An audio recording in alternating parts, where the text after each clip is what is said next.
Hello everyone, আসসালামু আলাইকুম। জাদুঘরের দরজা পেরিয়ে ভিতরে ঢুকতেই যেন এক টুকরো ইতিহাসের মাঝে হারিয়ে গেলাম। পরিবেশটা ছিল দারুণ শান্ত আর মনোমুগ্ধকর, যেন প্রতিটি কোণ থেকে ইতিহাস আর সংস্কৃতির সুবাস ছড়িয়ে পড়ছে। সামনেই চোখে পড়ল আমাদের গর্ব, আমাদের ঐতিহ্য, ইলিশ মাছের একটি চমৎকার ছবি।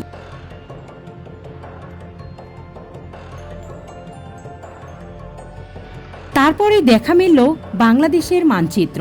ছোট এই ভূখণ্ড যেন হাজারো গল্পের এক অমলিন চিহ্ন। এই মানচিত্রে লুকিয়ে আছে আমাদের ইতিহাস, সংগ্রাম আর ভালোবাসার গল্প। আরও এগিয়ে যেতে ধরা পড়ে গ্রামীণ বাংলাদেশের জীবনচিত্র। কক্সবাজারের সাগরের ছবি, সেখানে দাঁড়িয়ে থাকা মানুষের চিত্র প্রকৃতির সঙ্গে মানুষের সম্পর্কের কথা বলে।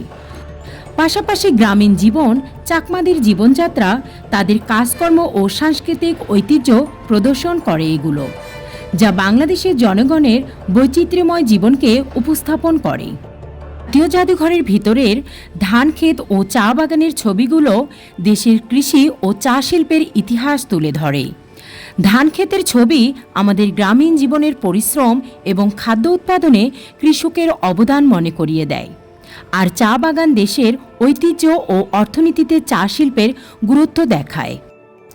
এই ছবিতে দেখা যাচ্ছে চাকমা আদিবাসীরা প্রকৃতির কাছাকাছি থেকে জীবনযাপন করেন আর পরিবেশের সাথে একাত্ম হয়ে যায়।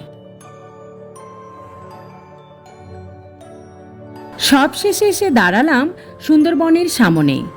বাঘ, বিভিন্ন ধরনের গাছ আর বনের গল্প জড়িয়ে থাকা এই সুন্দরবন আমাদের প্রকৃতির এক অতুলনীয় রত্ন। এখানে প্রতিটি মুহূর্ত ছিল শেখার, অনুভব করার আর ভালোবাসার। এই ছবিতে হরিণগুলো দেখতে অসাধারণ লাগছিল।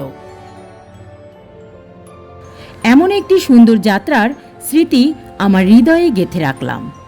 ধন্যবাদ সবাইকে।